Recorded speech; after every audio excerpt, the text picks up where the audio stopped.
Hello everyone, welcome to the Social and Professional Issues in Computing course. আজকের আমাদের এই কোর্সের যে ফার্স্ট লেকচারটা সেটা আমি আপনাদের সামনে ডেলিভার করব। এটা মূলত 65B সেকশনে যারা প্রথম দিকের ক্লাসটা বা ফার্স্ট উইকের ক্লাসটা অ্যাটেন্ড করতে পারেন নাই তাদের উদ্দেশ্যে তৈরি করা এবং এই স্লাইডের উপরেই আজকে আমাদের 10 তারিখে একটা কুইজ হবে। সো আশা করি এই লেকচারটা সেই কুইজের টপিককেও কভার করবে। So start. Social and professional ইস্যুসের প্রথম যে স্লাইডের বা প্রথম লেকচারের প্রথম যে আমাদের ওয়ার্ডটা আছে সেটা বা টার্মটা আছে তাকে বলা হয় ইবিকুইটি। So what is ইবিকুইটি?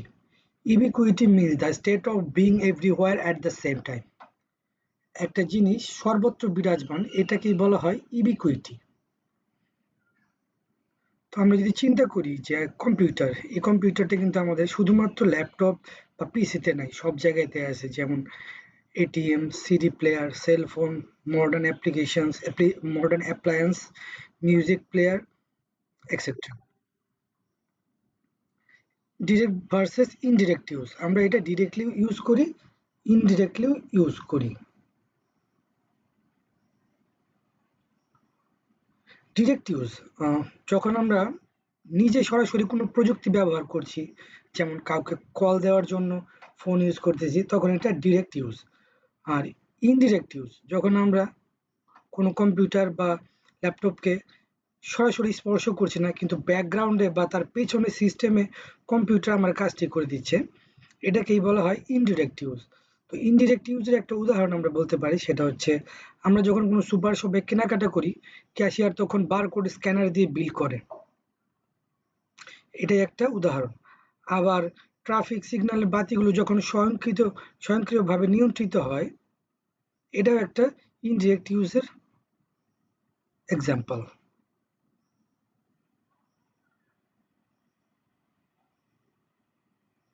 এবার আমরা দেখব যে negative impacts of new technology. তো টেকনোলজির কারণে আমাদের অনেক উপকার হইলেও কিছু এর নেতিবাচক দিকও আছে। এই স্লাইডে মূলত 6টা নেতিবাচক প্রভাবের কথা বলা আছে। তো প্রথমটা বলা আছে আনএমপ্লয়মেন্ট। আনএমপ্লয়মেন্ট অর্থ হচ্ছে বেকারত্ব। মানুষ প্রযুক্তির কারণে বেকারত্ব হারাচ্ছে। অনেক প্রতিষ্ঠানে এখন স্বয়ংক্রিয় বা রোবট ব্যবহার করা হয়, তখন একজন দক্ষ শ্রমিক ওইখান থেকে চাকরি হারায়। এই জন্যই ক্রিয়েট হয় আমাদের আনএমপ্লয়মেন্ট।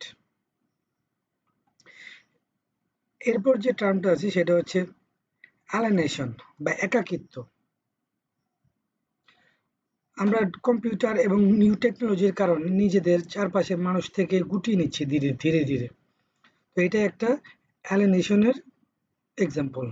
তো যদি আরেকটু বলি, মানুষ যখন অতিরিক্ত মাত্রায় ফোন, কম্পিউটার স্ক্রিনের দিকে তাকিয়ে থাকে, তখন সে বাস্তব জীবনের বন্ধু বান্ধব সমাজ থেকে দূরে চলে যায় এবং মানসিকভাবে একা বা বিচ্ছিন্ন হয়ে যায়।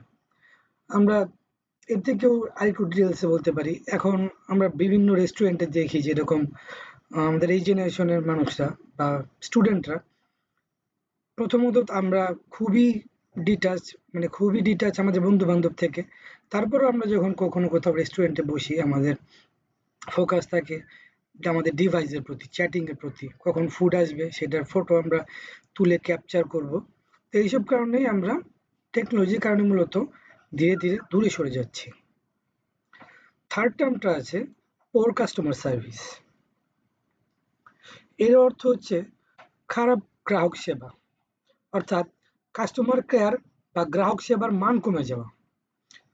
উদাহরণ হিসেবে বলা যায়, আজকাল আমাদের অনেক কোম্পানি আছে, কোনো সমস্যায় পড়লে তারা সরাসরি মানুষের সাথে কথা বলার সুযোগ রাখে নাই, কিন্তু অন্যদিকে তারা একটা চ্যাটবট দিয়ে দেয়। অনেক সময় এই কম্পিউটারাইজ সিস্টেমগুলো মানুষের নির্দিষ্ট সমস্যাটি সঠিকভাবে বুঝতে পারে না, ফলে গ্রাহকটা বিরক্ত হয় এবং সঠিক সেবা পায় না।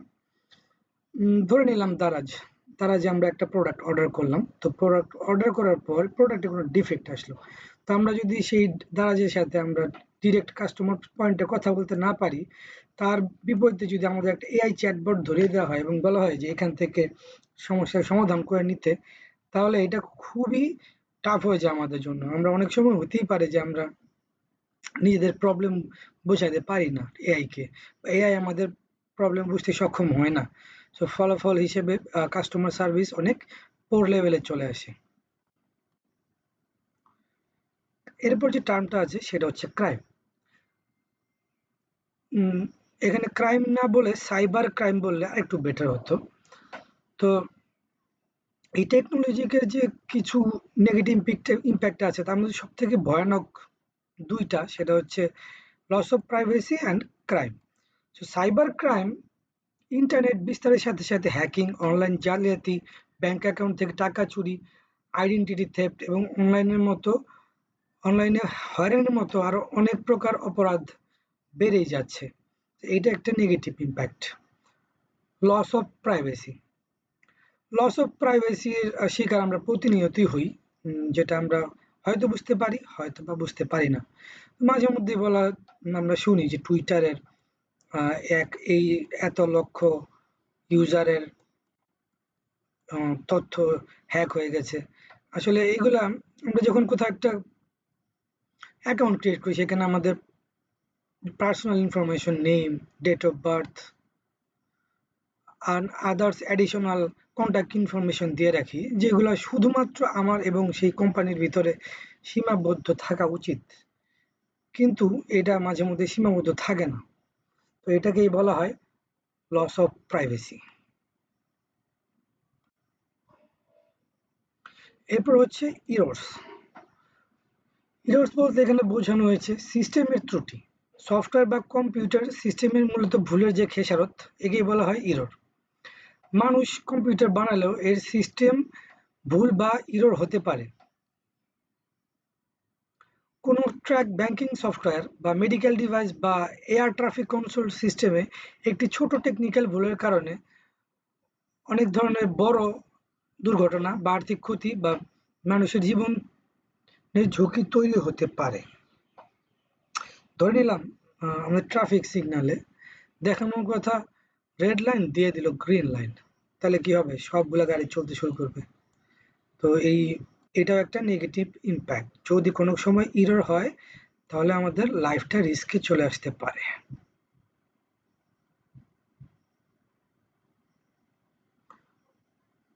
তো এরপর আমাদের যে স্লাইডটা আছে, সে স্লাইডটা হচ্ছে জেনারেল অ্যান্ড পজিটিভ বেনিফিটস। এখানে আমরা আলোচনা করবো যে আমাদের কি কি পজিটিভ দিক আছে এখানে। তো এখানে প্রথম পয়েন্টটা আছে কনভিনিয়েন্স, লেস এফোর্ট। তো এখানে বোঝানো হয়েছে যে প্রযুক্তির কারণে বা টেকনোলজির কারণে বা কম্পিউটারের বেনিফিটের কারণে আমরা আমাদের দৈনন্দিন কাজগুলো অনেক সহজ হয়ে গেছে এবং শারীরিক পরিশ্রম অনেক কমে গেছে। যেমন আমরা আগে যদি বিল দিতে চাইতাম, বিদ্যুৎ বিল, তাহলে আমাদের পল্লী বিদ্যুৎ অফিসে যেতে হইতো, লাইনে দাঁড়াইতে হইতো, দেন আমরা সেই বিদ্যুৎ বিল দিতে পারতাম। আর এখন আমরা চাইলে ঘরে বসেই আমাদের বিভিন্ন মোবাইল ব্যাংকিং দিয়ে বিদ্যুৎ বিল প্রদান করতে পারি। এটা একটা positive benefit. Time and cost savings. আগে যে কাজের জন্য আমাদের ঘন্টার পর ঘন্টা দাঁড়িয়ে থাকতে হতো এবং যাতায়াত খরচ লাগতো, তা এখন সেকেন্ডে অনলাইনে করা যায়। এর ফলে মানুষের সময় ও টাকা বেঁচে যায়। যেটা একটু আগেই বললাম যে বিদ্যুৎ অফিসে আমাদের যাইতেও টাকা পয়সা লাগতো, টাইমও নষ্ট হইতো, সময় নষ্ট হইতো। তো এগুলো আমার রিডিউস হয়ে যাচ্ছে পজিটিভ বেনিফিটের কারণে। New kinds classes of jobs. টেকনোলজির কারণে অনেক জব কমে গেলেও কিছু কিছু নতুন জব তৈরি হচ্ছে, যেমন software engineering, data analyst, app developer, digital marketing, freelancing ইত্যাদি। More option for transaction. বর্তমানে টাকা আদান প্রদানের মাধ্যম অনেক সহজ ও বহুমুখী, যেমন বিকাশ, নকেট, রকেট, নগদ, ক্রেডিট কার্ড, ইন্টারনেট ব্যাংকিং ইত্যাদি। আমরা যে কোনো সময় যে কোনো স্থান থেকে এখন টাকা পাঠাতে পারি এবং রিসিভও করতে পারি, কিন্তু পূর্বে আমরা এগুলো পারতাম না। পূর্বে আমাদের ব্যাংকে যাইতে হইতো, ব্যাংকে অ্যাকাউন্ট নাম্বার দিতে হইতো, সেটা ডিপোজিট করতে হইতো একটা নির্দিষ্ট টাইম পর, প্রাপক সেই টাকাটা উত্তোলন করতে পারতো। তো এই যে আমরা পারতেছি, এটা একটা general benefit. Improvements of crime fighting, এটা হচ্ছে আমাদের দেশে বিভিন্ন সময় অপরাধ হয়, তো অপরাধ দমনে এখন বর্তমানে আইটি বা ইনফরমেশন টেকনোলজি ব্যবহার করা হচ্ছে। তো পুলিশ ও আইন শৃঙ্খলা রক্ষাকারী বাহিনী এখন অপরাধী ধরতে আধুনিক প্রযুক্তি ব্যবহার করছে। সিসিটিভি, ফিঙ্গারপ্রিন্ট, ডেটাবেস, জিন অ্যানালাইসিস, সাইবার ট্র্যাকিং এর মাধ্যমে এখন খুব দ্রুত অপরাধীদের শনাক্ত করা সম্ভব হচ্ছে, যেটা আগে ছিল না। আগে আমাদের দেশে কোনো একটা অপরাধ হলে সেটা তদন্ত করতে করতে এটা অ্যাকশন আসতে আসতে দেখা যেত রিয়েল অপরাধী পালিয়ে চলে গেছে। এখনো মাঝে মধ্যে হয়, তবে সেটা রেট খুবই কম। Improved customer service and satisfaction, গ্রাহক সেবা উন্নতি এবং সন্তুষ্টি। একটুখানি আগে আমরা পড়েছিলাম নেতিবাচক দিক সম্পর্কে, তবে একটু ইতিবাচক দিক এখানে আছে। যদিও কিছু ক্ষেত্রে অটোমেটেড সিস্টেম বিরক্তিকর, কিন্তু সামগ্রিকভাবে প্রযুক্তির কারণে ২৪ ঘন্টা সাপোর্ট দেওয়া, অনলাইনে সমস্যার সমাধান সম্ভব এবং ট্র্যাকিং সিস্টেমের মাধ্যমে গ্রাহকদের সন্তুষ্টি বাড়ানো সম্ভব। তো একটু আগে আমরা পড়েছিলাম যে চ্যাটবটে আমাদের প্রবলেম সলভ করা অনেক কঠিন, তবে সেটার কেস খুবই কম। দেখা যায় যে এই চ্যাটবটের মাধ্যমে আমরা প্রায় 50-60% প্রবলেম আমরা সলভ করতে পারি। তো এই ক্ষেত্রে একটা স্যাটিসফ্যাকশনের দিকও আছে। এরপর যে টার্মটা আছে ফিউয়ার এরর্স। আগে আমরা একটা হিসাব নিকাশ করতে গেলে, বিশেষ করে বড় হিসাব করতে গেলে আমাদের ভুল হয়ে যেত, বারবার করতে হইতো, রিচেক করতে হইতো। কিন্তু এখন এই কম্পিউটার কারণে আমরা যদি একবার ডেটাগুলো ইনপুট দিয়ে দিই নির্ভুলভাবে, তাহলে আমাদের নিখুঁত ক্যালকুলেশন এবং অটোমেটিক সিস্টেমের কারণে ভুলের পরিমাণ অনেক কমে যাবে এবং বলা যায় ভুল থাকবেই না। এরপর হচ্ছে নিউ ফর্মস অফ এন্টারটেইনমেন্ট। চিঠিপত্রের যুগে শেষ করে বর্তমানে আমাদের যোগাযোগ সিস্টেম আছে অনলাইনে। হোয়াটসঅ্যাপ, ইমেল, মেসেঞ্জার বা জুমের মাধ্যমে আমরা পৃথিবীর এক প্রান্ত থেকে অন্য প্রান্তে পলকে অডিও বা ভিডিও কলে কথা বলতে পারতেছি। আমরা নেটফ্লিক্সে ভিডিও দেখতে পারতেছি। এন্টারটেইনমেন্ট একটা নতুন জায়গা তৈরি করে নিয়েছে, আমাদের এখন আর সিনেমা হলে যেতে হয় না। এই দুইটাই হচ্ছে এন্টারটেইনমেন্ট অ্যান্ড কমিউনিকেশনের একটা পজিটিভ দিক।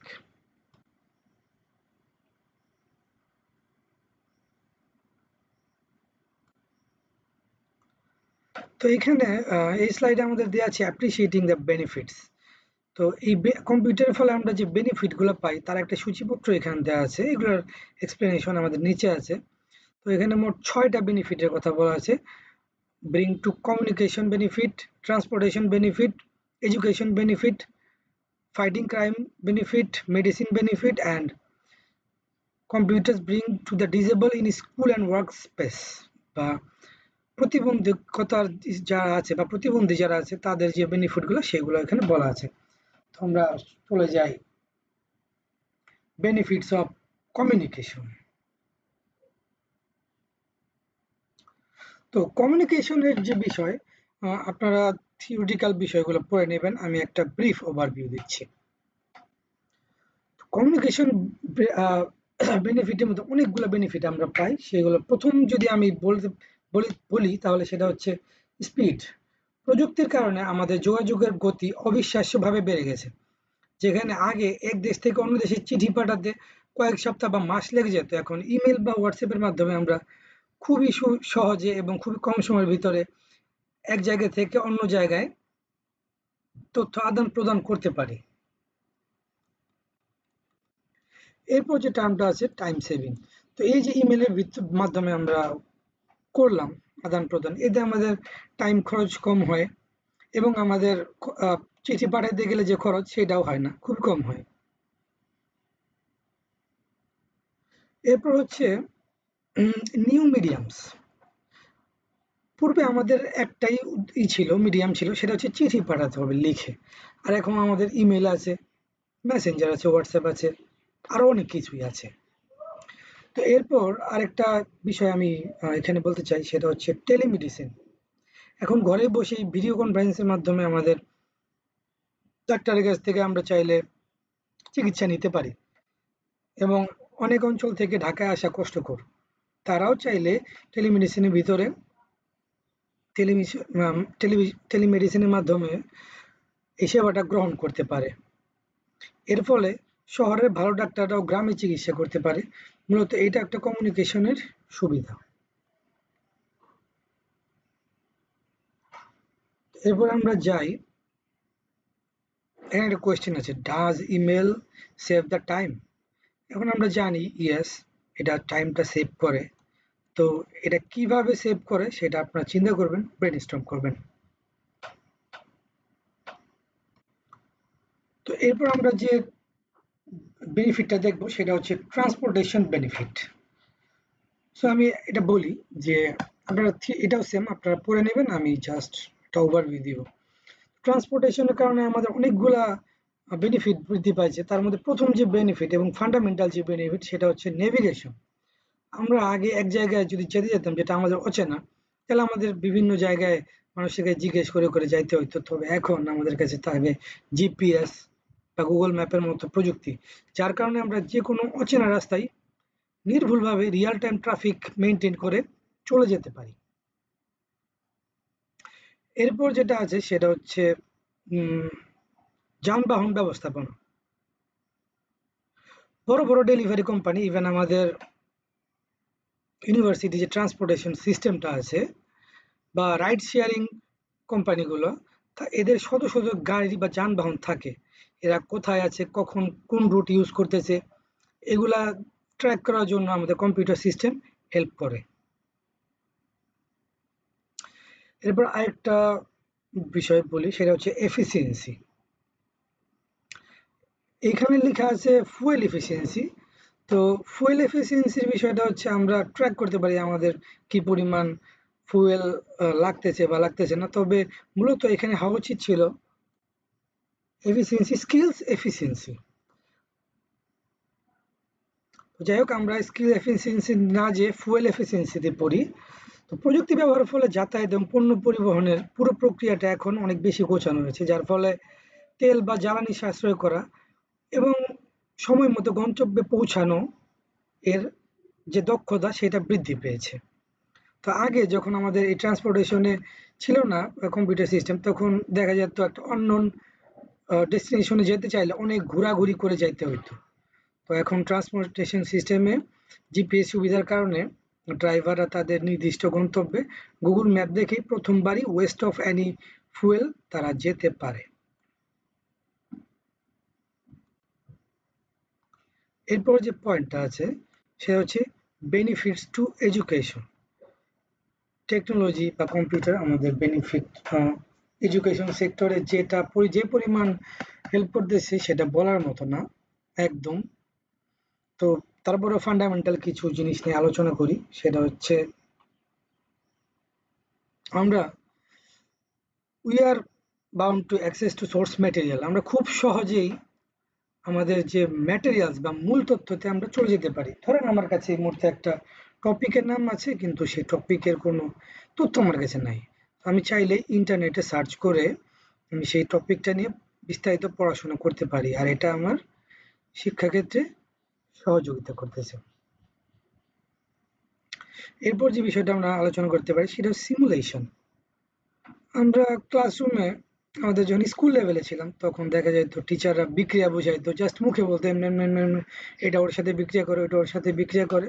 কিন্তু আমরা কখনোই বুঝতে পারতাম না যে আসলে এটা কিভাবে বিক্রিয়া করে বা আদৌ এটার উপর কোনো বিক্রিয়া হয় কিনা, বিক্রিয়ার ফলে তাপ উৎপাদন হয় কিনা, তাপ ভারী হয় কিনা।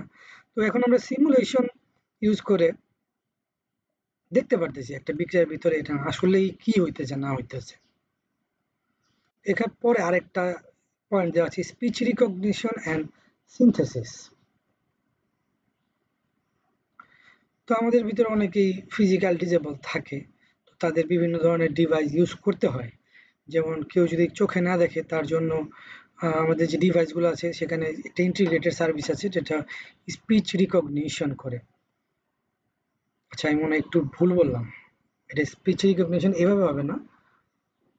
স্পিচ রিকগনিশনটা এই যে কনটেক্সটে বলা আছে সেটা হচ্ছে এখানের কনটেক্সটে বললে, তা আমরা যখন উচ্চতর ডিগ্রির জন্য বাইরে যাব, তো আমরা যেহেতু নতুন করে কোনো তাদের ল্যাঙ্গুয়েজ আমরা জানবো না বা পারবো না, তো সেক্ষেত্রে আমাদের হেল্প করবে speech recognition and synthesis. Okay, does a computer every classroom benefit in elementary education? What about a smart board in every classroom? Computer কি ক্লাসরুমে বেনিফিট দিচ্ছে বা এলিমেন্টারি এডুকেশনে কোনো বেনিফিট দিচ্ছে? And what about smart board? দুটোই answer yes. তো এটা কেন, কিভাবে এবং কি কি প্রোজ অ্যান্ড কনস আছে এগুলো আপনারা চিন্তা করবেন। তো এরপর আমরা যে টপিকটা দেখবো সেটা হচ্ছে বেনিফিটস ইন ফাইটিং ক্রাইম। তো যেটা আমি আগেও বলছি যে আমাদের দেশে মাঝে মধ্যেই অনেক অপরাধ সংগঠিত হয়।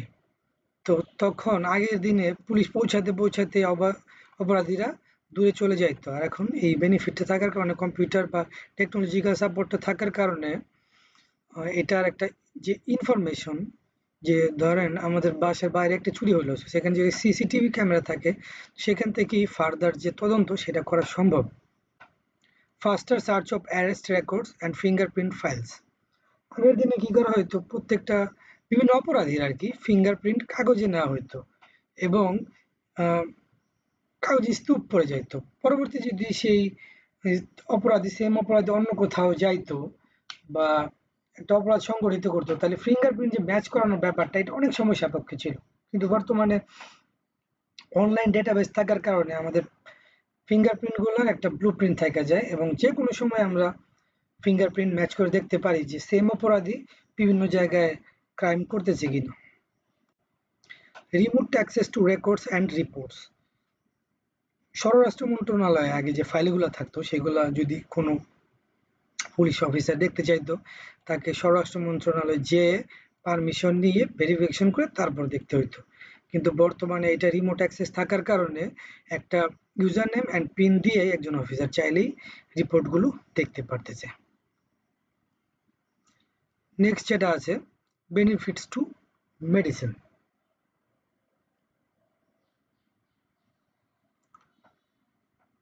তো প্রথম হচ্ছে মেডিকেল ইমেজিং। শরীরের ভিতরে যে কোনো সমস্যা, টিউমার বা হাড়ের ফাটল নিখুঁতভাবে দেখার জন্য কম্পিউটারাইজড ইমেজিং প্রযুক্তি ব্যবহার করে, যেমন এক্স-রে, এমআরআই, সিটি স্ক্যান ইত্যাদি। কম্পিউটারের উন্নত প্রসেসিং ক্ষমতার কারণে ডাক্তাররা এখন শরীরের ভেতরে 3D ছবি দেখতে পান, যা সঠিক রোগ নির্ণয়ে সাহায্য করে। Reduce surgery time. আগে প্রত্যেকটা সার্জারি অনেক সময় সাপেক্ষ হইতো, টেকনোলজি ছিল না এবং বিভিন্নভাবে এটা রিস্কি ছিল। কিন্তু বর্তমানে প্রিভিয়াসলি অবজারভেশন করার কারণে আমাদের অনেক ক্ষেত্রেই ঝুঁকি কমানো যায় এবং সার্জারি যে টাইমটা আছে সেই টাইমটা কমানো যায়। Patient monitoring, ফাস্টার recovery time, improve treatments. তো ফাস্টার রিকভারি হয় এই কারণে যে এখন যেহেতু ঠিক মতো রোগটাকে রিকগনাইজ করা যায়, সঠিক চিকিৎসা দেওয়া যায়, এই কারণে ফাস্টেস্ট রিকভারি হয়। পেশেন্ট মনিটরিং, আমাদের যে ইলেকট্রনিক যে রেকর্ডটা থাকে, তো সেখান থেকে ডাক্তার প্রিভিয়াস হিস্ট্রি দেখতে পারে। তো এটাকে বলা হয় পেশেন্ট মনিটরিং। ইমপ্রুভ ট্রিটমেন্টস, এই যে দুইটা বেনিফিট বা উপরে চারটা বেনিফিট, এইসব কারণে ওভারঅল যে ট্রিটমেন্টের যে মানদণ্ড সেটা অনেকটাই বেড়ে গেছে। Time to storm, how does your doctor use computers? এগুলো আপনারা দেখে নেবেন, খুবই সিম্পল বিষয়। How might the military use telemedicine? তো এই বিষয়ে আমি একটু বলি। তো একজন সৈনিক কিভাবে টেলিমেডিসিন সেবা নিতে পারে, বা একটা আর্মিতে যদি বাংলাদেশ আর্মিতে টেলিমেডিসিন সেবাটা থাকে তাহলে কি কি বেনিফিট দেশ পাইতে পারে, আর্মি পাইতে পারে, আমরা পেতে পারি, এই জিনিসটাই আপনার ব্রেন স্টর্ম করবেন এখানে। Benefits to the disabled.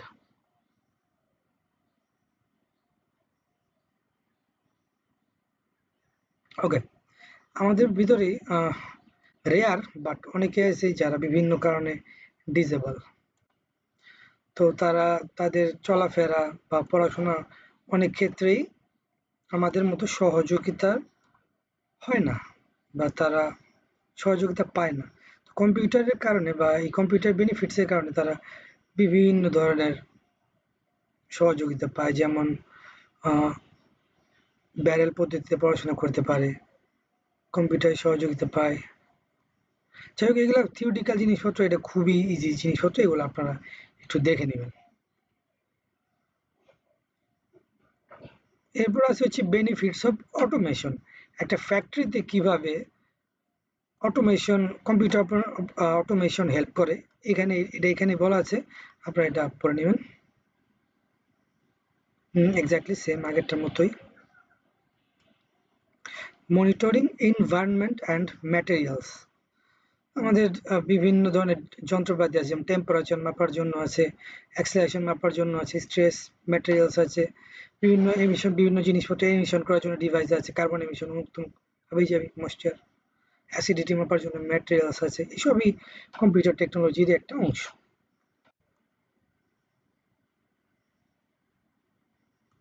এই একটা কোয়েশ্চেন আছে এখানে, how computer reduce paper at a university. তো এখানে আপনারা ব্রেনস্টর্ম করবেন যে কম্পিউটার টেকনোলজির কারণে আমাদের ইউনিভার্সিটিতে কি কি ভাবে পেপার কম লাগতেছে এবং কোথায় কোথায় বর্তমানে টেকনোলজি থাকার পরেও পেপার ইউজ করতে হয়। ওকে, এরপর কিছু কোয়েশ্চেন আছে। How can computer technology make life in a new country easier for immigrants.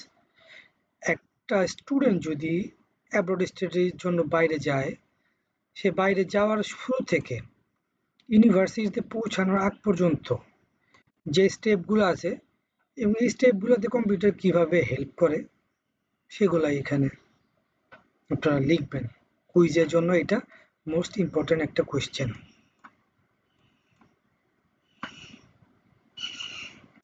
Some high schools require students to turn in their cell phones before class and retrieve them afterwards. Do you think it is a good policy?